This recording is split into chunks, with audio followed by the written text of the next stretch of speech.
Hello friends, welcome to Paralegal Study. In this lecture we will analysis our third unit, that is institutional approach.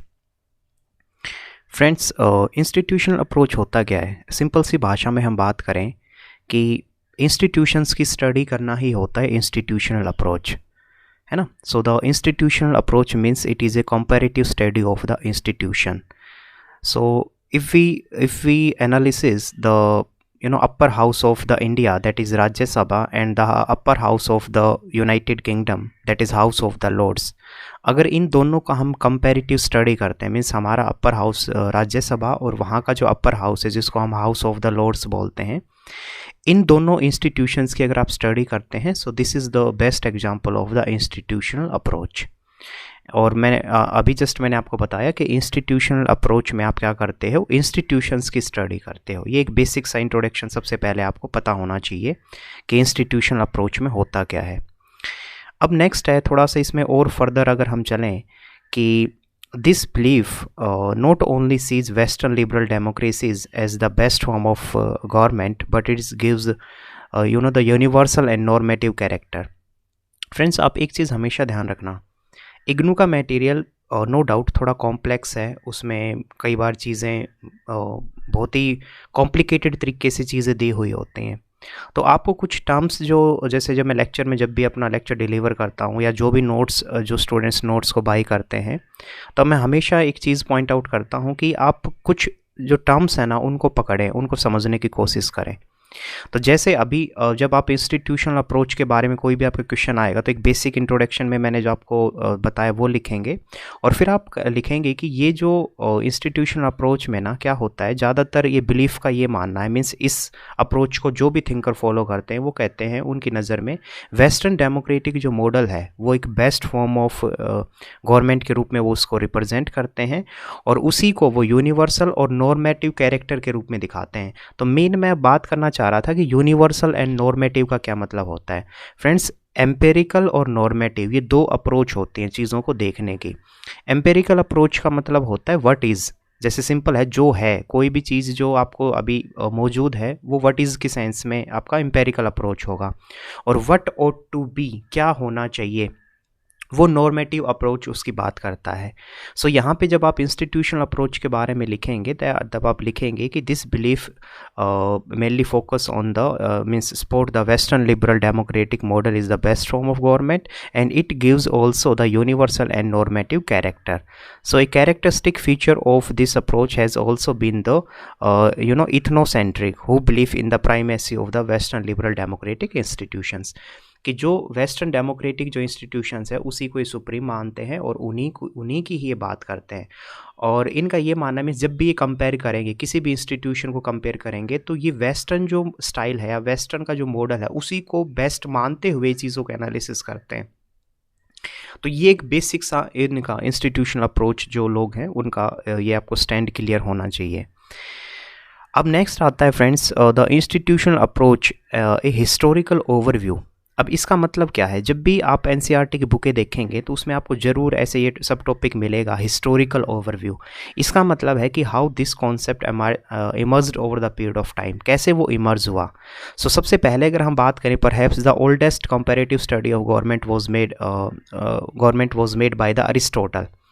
आपको पता होगा famous philosopher हुए हैं Aristotle. तो Aristotle ने क्या किया है कि कंपैरेटिव स्टडी ऑफ जो गवर्नमेंट है उसको उन्होंने एनालिसिस किया. किस फॉर्म में, तो उन्होंने अलग अलग ओरिजन मीन्स डिफरेंट टाइप के कॉन्स्टिट्यूशंस को उन्होंने स्टडीज़ किया, डिफरेंट टाइप ऑफ गवर्नमेंट जो है उनको उन्होंने स्टडी किया, और फाइनली वो इस कंक्लूजन पे जो पहुँचे, उनका जो क्वेश्चन था वो था that what ought to be rather than the analysis of the what is और व्हाट एग्जिस्ट. सेम जस्ट अभी मैंने आपको ऊपर बताया, जब भी व्हाट इज़ की कोई सेंस आएगा इसका मतलब है वो एम्पेरिकल, और नॉर्मेटिव का मतलब होता है व्हाट ought टू बी. इसका मतलब जो अरिस्टोटल ने सबसे पहले इंस्टीट्यूशंस, क्यों हम इसको इस अरिस्टोटल से हमने क्यों शुरू किया, क्योंकि इंस्टीट्यूशनल अप्रोच की जो स्टडी है वो अरिस्टोटल ने सबसे पहले स्टार्ट की थी, और उन्होंने अलग अलग जो मतलब जो कॉन्स्टिट्यूशन थे, अलग अलग जो टाइप ऑफ गवर्नमेंट थी, जो उनके सेटअप थे, उनके जो इंस्टीट्यूशंस थे, उसको उन्होंने स्टडी किया था. ठीक है, तो सबसे पहले आप अरिस्टोटल का लिखेंगे. फिर आप लिखेंगे कि विद बाद में क्या हुआ, मैकेवली जो उन्होंने प्रिंस, उनकी बुक का नाम है बहुत ही फेमस बुक है ये। तो 16th सेंचुरी में मैकेवली ने जो प्रिंस जो बुक लिखी, और इसके अलावा मॉन्टेस्क्यू ने द स्पिरिट ऑफ लॉज, ये 18th सेंचुरी में आई, ये भी काफ़ी फेमस बुक थी। तो इसमें उन्होंने सेम डिफरेंट फैक्ट्स जो है उसको एनालिसिस किया, और जो इंस्टीट्यूशनल अप्रोच है उसमें एक आगे योगदान देखने को मिलता है इनके थ्रू। तो सबसे पहले अरिस्टोटल, फिर मैकेवली, फिर मॉन्टेस्क्यू, ऐसे। उसी में अगर हम फर्दर चलें कि मॉन्टेस्क्यू जो थे उन्होंने followed mainly by the constitution lawyers and vacation determines that they concentrate mainly on the content. यहाँ पे जो मैकेवली मॉन्टेस्क्यू के साथ ये था कि उन्होंने कंटेंट के ऊपर जोर दिया। सिंपल सी अगर हम बात करें, जैसे फॉर एग्जांपल आप ऐसे समझो, एक होता है कि इंस्टीट्यूशन को जो स्टडी करना। फॉर एग्जांपल मैं कहूँ कि हमारे यहाँ पे अपर हाउस किस तरीके से वर्क करता है और इंग्लैंड में जो अपर हाउस हो किस तरीके से वर्क करता है, एक जस्ट ये कंपैरिजन का एक तरीका है।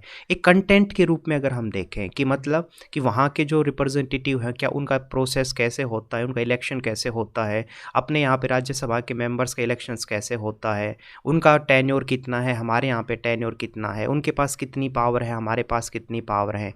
तो सिंपल सी हम बात करें कि जो अलग अलग प्रैक्टिसेस हैं, अलग अलग जो फ्रेमवर्क आप उसको कह सकते हो, और जो भी कंटेंट्स हैं, तो उनको स्टडी करने पे जोर दिया इन्होंने, मॉन्टेस्क्यू ने अपनी स्टडी में। इसके अलावा बाद में अगर हम चलें तो अमेरिकन और जो फ्रेंच जो कॉन्स्टिट्यूशंस थे उनको कंपैरिजन कराया टोकेवली ने, ये भी हम प्रीवियस चैप्टर्स में हमने देखा था। तो इसमें जब आप रेफरेंस के रूप में हिस्टोरिकल ओवरव्यू लिखेंगे तो बाद में आप ये भी ज़रूर डाल लेंगे कि जो टोकेवली थे उन्होंने अमेरिकन एंड फ्रेंच डेमोक्रेटिक जो इंस्टीट्यूशंस जो थे उसको उन्होंने कंपेयर किया। इसके अलावा जो एक इम्पोर्टेंट थिंकर हैं हमारे बैगोट, उन्होंने द इंग्लिश कॉन्स्टिट्यूशंस जो है made another significant contribution in the development of the institutional approach. तो उन्होंने जो ब्रिटिश कैबिनेट है, वहाँ की ब्रिटेन की जो प्रॉपर पूरा कैबिनेट सिस्टम जो काम करता है, उसको उन्होंने अमेरिकन एग्जीक्यूटिव से कंपेयर कराया। तो इट्स वेरी सिंपल। मैं बोलना ये चाह रहा हूँ कि आप जब भी आंसर लिखें, मैं हमेशा ये चीज़ अपने स्टूडेंट्स को और जो नोट्स लेते हैं, कई बार वो जो मैसेज में पूछते हैं, मैं हमेशा ये पॉइंट आउट करता हूँ कि आप सही जो बेस्ट फॉर्म ऑफ जो रीडिंग है और रिवाइजिंग द नोट्स, वो क्या है कि आप इन कीवर्ड्स को पकड़ो। तो जैसे जब भी हिस्टोरिकल व्यू जो हिस्टोरिकल ओवरव्यू आएगा, तो आप स्टार्ट करो किसके थ्रू, कि सेम जैसे पहले आप अरिस्टोटल का आपने डाला, फिर मैकेवली, फिर मॉन्टेस्क्यू, फिर टोकेवली का, फिर इसके अलावा बैगोट।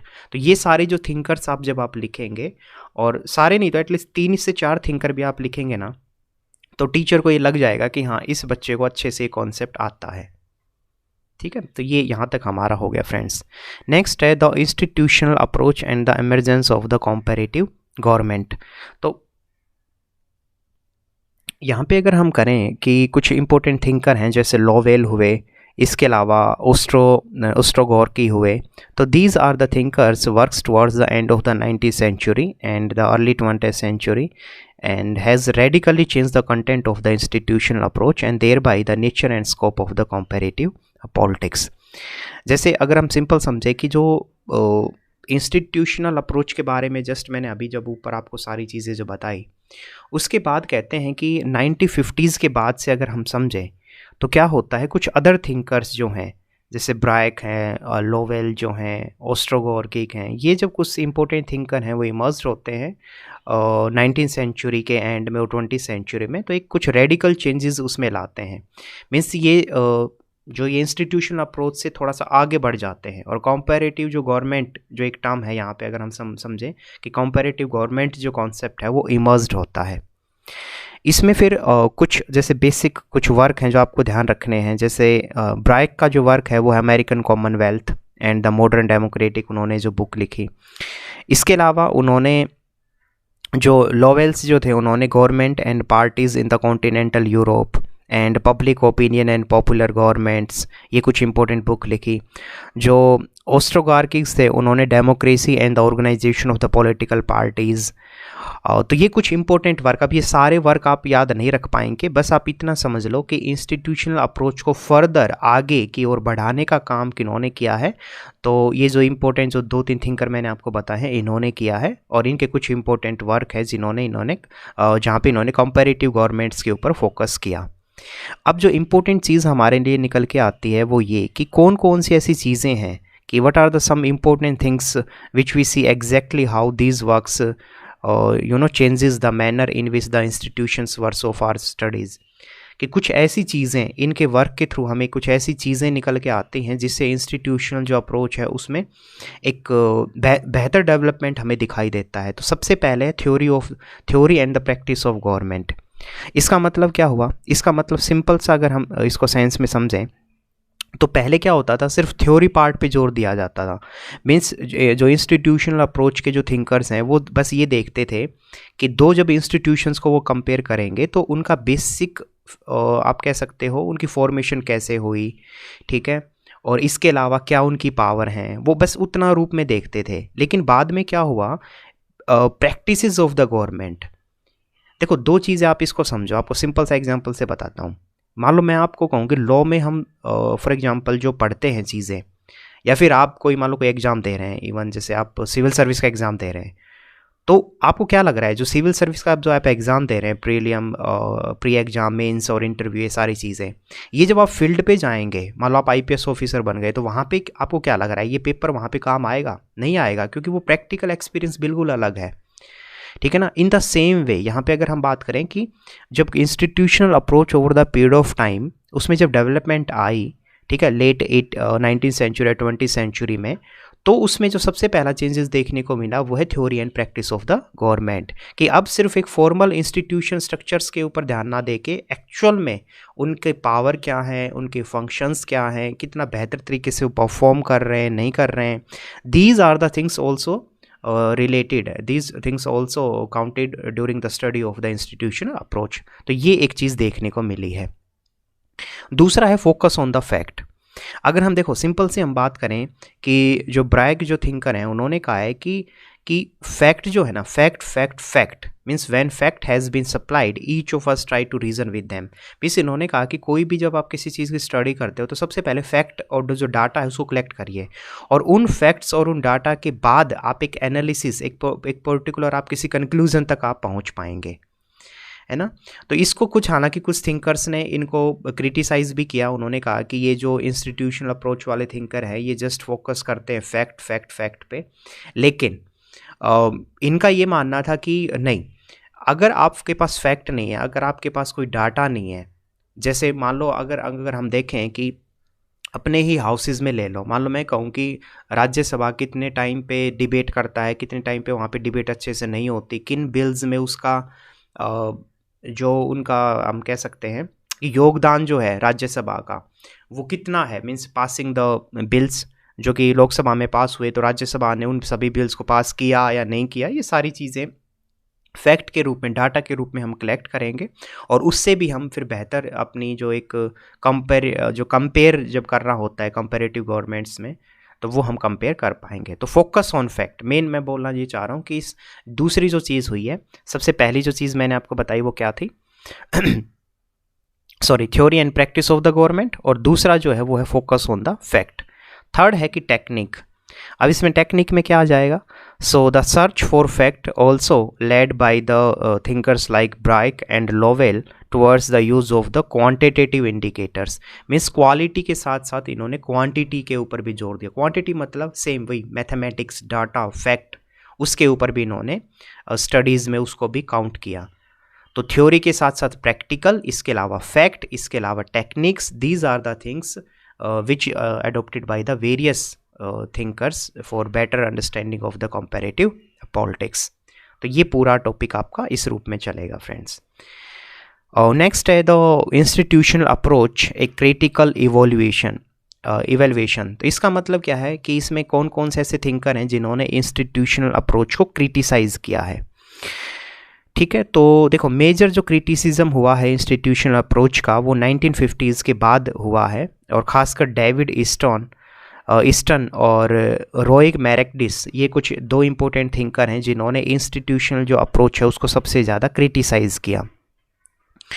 अब आप कहेंगे कि ये जो अप्रोच है इसको क्यों क्रिटिसाइज़ किया गया, किन किन चीज़ों पे, जो जैसे डेविड ईस्टन की मैंने बात की, और रॉय मार्करीड्स जो थे, इन्होंने किन चीज़ों को लेके क्रिटिसाइज़ किया। तो इन्होंने सबसे पहले तो कहा कि देखो सिंपल सी बात है, ये जो लोग हैं नॉर्मेटिव अप्रोच की बात करते हैं, इसका मतलब व्हाट ऑट टू बी, इनका ज़्यादा फोकस है, ना कि व्हाट इज़। तो सिंपल सी बात है कि क्या होना चाहिए, जैसे मैं कहूँ कि दुनिया ऐसी हो जानी चाहिए, चीज़ें इतनी स्मूथली होनी चाहिए, यहाँ सभी लोग मिल के रहने चाहिए, तो इसका मतलब मैं व्हाट ऑट टू बी की बात कर रहा हूँ। लेकिन एक्चुअल में क्या है, एक्चुअल में लोग डिवाइड हैं, एक दूसरे के साथ यहाँ पे नफरत करते हैं, एक दूसरे से लोग चिढ़ते भी हैं, एक दूसरे को जब भी मौका मिले तो उसको आप कह सकते हो यूज़ करने की कोशिश करते हैं। तो रियल एक्सपीरियंस तो ये है ना।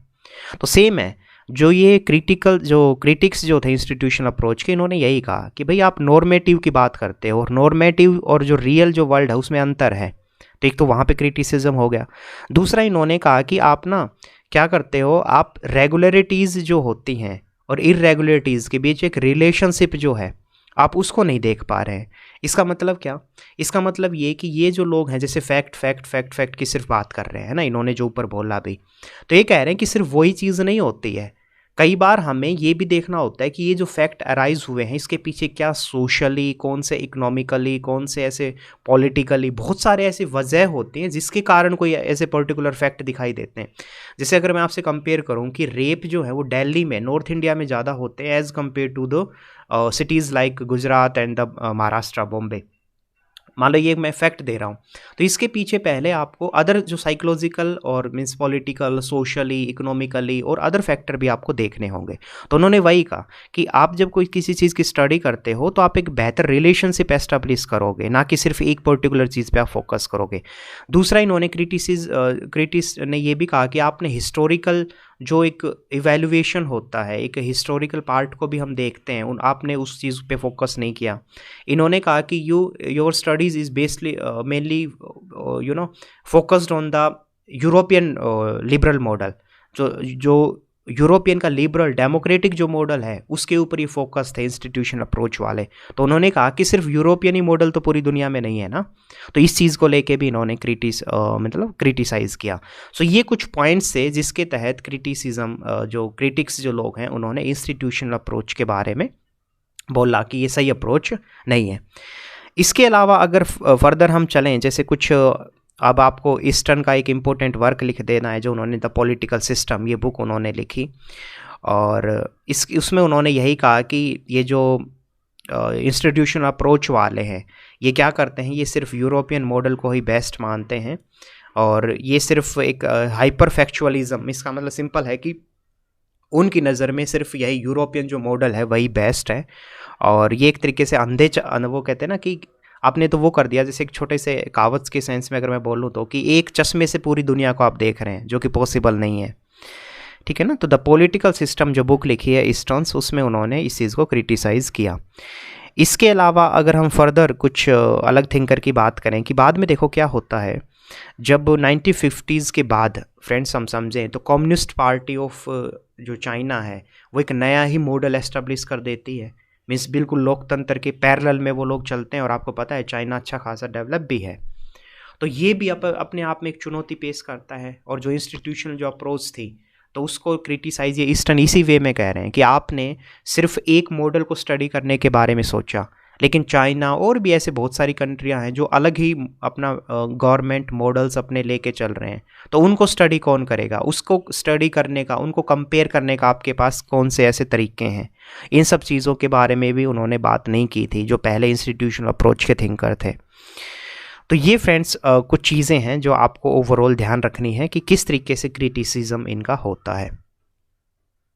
ठीक है, यही इसमें जो पॉइंट्स हैं मैंने बताए, यही सारे पॉइंट्स हैं इसमें। नेक्स्ट है the institutional approach in the contemporary comparative studies.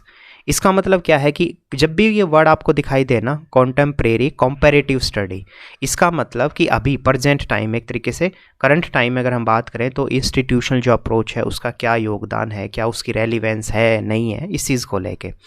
तो सिंपल सी बात है कि नो डाउट जो इंस्टीट्यूशनल अप्रोच है स्टिल रेलिवेंट, क्योंकि आपने एक चीज़ देखी होगी फ्रेंड्स, जब भी हम कोई इवन थ्योरी भी हमने पढ़ी, जब BPSC 101 जो हमारा कोर्स था पॉलिटिकल थ्योरी से रिलेटेड, जैसे मार्क्सिस्ट, लिबरल, कंजर्वेटिव, फेमिनिस्ट, ये सारी जो थ्योरीज हमने पढ़ी, तो उसमें नो डाउट एक दूसरे को क्रिटिसाइज भी करते हैं, लेकिन उसकी स्टिल रेलिवेंस तो है ही ना हर एक पर्टिकुलर थ्योरी की। In the same way institutional approach जो है वो यूज़फुल भी है आज के टाइम पे भी। ऐसी बात नहीं है कि इंस्टीट्यूशनल अप्रोच जो है वो बिल्कुल उसकी रेलिवेंस ख़त्म हो गई है। कुछ जो इम्पोर्टेंट वर्क है जो आज भी इंस्टीट्यूशनल अप्रोच को जो लोग फॉलो करते हैं और जो इस मॉडल को बेस्ट मॉडल मानते हैं, तो उसमें जैसे हरमन फाइनर का एक वर्क है theory and practices of the modern government, Friedrich जो है कॉन्स्टिट्यूशनल गवर्नमेंट एंड डेमोक्रेसी, वो उनका वर्क है। तो ये कुछ इंपॉर्टेंट वर्क है जो आज के टाइम पे भी इंस्टीट्यूशनल अप्रोच को एक बेहतर मेथड मानते हैं to studies the comparative politics.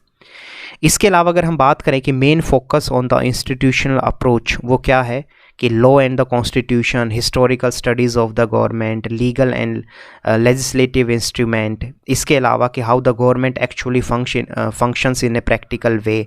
सो इन सब चीज़ों को भी, क्योंकि अभी एक छोटी सी और चीज़ लो, जैसे जब भी कोई आपका क्रिटिसाइज़ करता है, क्रिटिसिज्म जब होता है तो आप अपने अंदर भी चेंजेस करते हो। In the same way institutional approach के जस्ट अभी ऊपर मैंने जो क्रिटिसिज्म बताए है ना, कि वो हिस्टोरिकल पार्ट को ध्यान नहीं देते हैं, वो प्रैक्टिकल एस्पेक्ट की वो कम बात करते हैं, वो रिलेशनशिप एस्टेब्लिश नहीं कर पाते, ठीक है। तो इन सब चीज़ों को उन्होंने रिमूव किया। जो अभी जो कंटेम्प्रेरी जो मॉडर्न जो थिंकर्स हैं जो इंस्टीट्यूशनल अप्रोच को फॉलो करते हैं, तो उन्होंने इन्हीं सब चीज़ों को पे फोकस करते हुए इंस्टीट्यूशनल अप्रोच को बेहतर तरीके से ग्राउंड लेवल पे वो इम्प्लीमेंट कर पाए हैं। इसके अलावा अगर हम बात करें यहाँ पे कि बाद में कि 1980s के आसपास, 1980 के आसपास क्या होता है कि इंस्टीट्यूशनल अप्रोच है वो एक न्यू अप्रोच की फॉर्म में एस्टेब्लिश हो जाता है, जिसको हम बोलते हैं न्यू इंस्टीट्यूशनलिज्म, ठीक है। तो ये काफ़ी एक इम्पोर्टेंट टर्म है, न्यू इंस्टीट्यूशनलिज्म। इसमें क्या होता है, इसमें जस्ट आपको सबसे पहले मैं इस एक बॉक्स दे रखा है, उससे मैं आपको बताता हूँ, जस्ट अ मिनट। ये देखो कि इंस्टीट्यूशनलिज्म में अभी डिफरेंट टाइप के मॉडल्स अभी देखने को मिलते हैं, जैसे नॉर्मेटिव इंस्टीट्यूशनलिस्ट भी हैं, rational choice, historical, empirical, international, sociological, network and constructive, इसके अलावा फेमिनिस्ट। तो इसमें देखो नाम से ही समझ आ जाएगा बिल्कुल भी आपको। अब ये जो है फेमिनिस्ट वाले, ये जब भी किसी इंस्टीट्यूशन की स्टडी करेंगे, मान लो 2 इंस्टीट्यूशंस के बारे में जब ये स्टडी करेंगे, तो they focused on the gender part कि वुमेन का वहाँ पे क्या रोल है, मेल का कितना योगदान है, तो ये उस रूप से चीज़ों को देखेंगे, है ना। तो जेंडर बेस इनका देखने का तरीका होगा। अब आते हैं कंस्ट्रक्टिविस्ट जो हैं और डिस्क्रिजिव, ये लोग क्या करते हैं, ये मेनली फोकस करेंगे कि idea and the narratives that are used to explain the political actions. Simple सी अगर हम बात करें कि पॉलिटिकल जो एक्शन है, जैसे अब हर एक सरकारें जो हैं, फॉर एग्जांपल मैं कहूँ चाइना की गवर्नमेंट अलग तरीके से एक्शन लेती है, ठीक है, इंडियन गवर्नमेंट्स अलग तरीके से, अभी पाकिस्तान का देख लो ना आप हाल क्या है। तो वहाँ पे गवर्नमेंट जो है वो किस तरीके की स्टेप लेती है अपनी इकोनॉमी को बचाने के लिए या टेररिस्ट से निपटने के लिए, ठीक है। तो कंस्ट्रक्टिविस्ट जो है या इसी को डिस्क्रिसिव इंस्टीट्यूशनलिज्म भी बोलते हैं, वो इसमें आएगा। नेटवर्क के तहत क्या है कि डिफरेंट टाइप का इंटरेक्शन, इंडिविजुअल्स ग्रुप के बीच एक नेटवर्क बनाना, उसको स्टडीज़ करना, ये आएगा। सोशोलॉजी में आप सोसाइटी को स्टडीज़ करते हैं प्रॉपर वे में। इंटरनेशनल में आप क्या करते हैं, जो state to state different countries के बीच रिलेशन कैसा है, उन सब को स्टडीज़ करना। एम्पेरिकल में आपको पहले ही बता चुका कि जो ट्रेडिशनल है व्हाट इज़ के ऊपर focus, and normative what ought to be उसकी बात करना। और रैशनल चॉइस का मतलब है कि where the political institutions are systems of rules within which individuals attempts to maximize their utilities। तो रैशनल चॉइस इसका मतलब जो है उसको वैसा ही देखना, बी रैशनल, बी लॉजिकल, है ना। तो ये साइंटिफिक स्टडीज़ के बारे में मेनली इनका बात करते हैं। तो ये फ्रेंड्स डिफरेंस टाइप के जो इंस्टीट्यूशनलिज्म जो हैं वो अभी हमें दिखाई देते हैं। और ये अभी मॉडर्न टाइम में अगर मैं बात करूं कि करंट टाइम में जो कंटेम्प्रेरी उसमें अगर हम देखें तो इन्हीं सब मेथड्स को फॉलो किया जाता है। और स्टिल लास्ट में आप वही लिखेंगे कि जो इंस्टीट्यूशनलिज्म या इंस्टीट्यूशंस अप्रोच है उसकी स्टिल रेलिवेंस है आज भी। और ये सब है फ्रेंड्स। तो ये है फ्रेंड्स, इसमें आपको अगर नोट्स चाहिए टू द पॉइंट तो आप मुझे मैसेज कर सकते हैं। और बाकी जिस पैटर्न पे फ्रेंड्स मैंने आपको बताया है आप उसी पैटर्न पे पढ़ें, आपको कि डेफिनेशन आपको पहले पता हो, हिस्टोरिकल ओवरव्यू कि कैसे उसका इमर्ज्ड होता है। फिर आज के टाइम पे कुछ जैसे हमने यहाँ पे देखा था कि इंस्टीट्यूशनल अप्रोच को ही फर्दर उसमें कुछ चेंजेस करके कंपैरेटिव गवर्नमेंट्स की इमरजेंस होती है। फिर क्रिटिसिज्म क्या है और फिर अभी कंटेम्प्रेरी जो स्टडीज़ है उसमें इसका क्या योगदान है। तो ऐसे बहुत ही ब्यूटीफुली आपका जो ये इग्नू का मटेरियल है ना डिज़ाइन किया हुआ होता है। लेकिन मेन है कि स्टूडेंट्स इसको घबरा जाते हैं इसके मटेरियल को देख के, और इसको कईयों का तो सिर चकराने लगता है। लेकिन ऐसा है नहीं, प्रॉपर आप सीक्वेंस में चीज़ों को पढ़ेंगे, समझेंगे, और आप थोड़ा सा खुद से भी वर्क करेंगे। जैसे जो स्टूडेंट्स नोट्स लेते हैं तो कई बार कुछ स्टूडेंट्स ऐसे भी हैं जो मेहनत करते हैं उस नोट्स में भी, बाद में क्या करते हैं क्रीम बिल्कुल और क्रीम, जैसे कुछ क्रीम तो मैं आपको प्रोवाइड करता ही हूँ नोट्स में, लेकिन कुछ उसमें से भी क्रीम निकाल के और फिर अपने खुद के भी वो नोट्स तैयार करते हैं जो एग्ज़ाम के टाइम पे उनकी बहुत हेल्प करते हैं। तो इस तरीके से भी आप कर सकते हो। ठीक है, तो ये है हमारा पूरा chapter friends. Thank you so much and have a good day.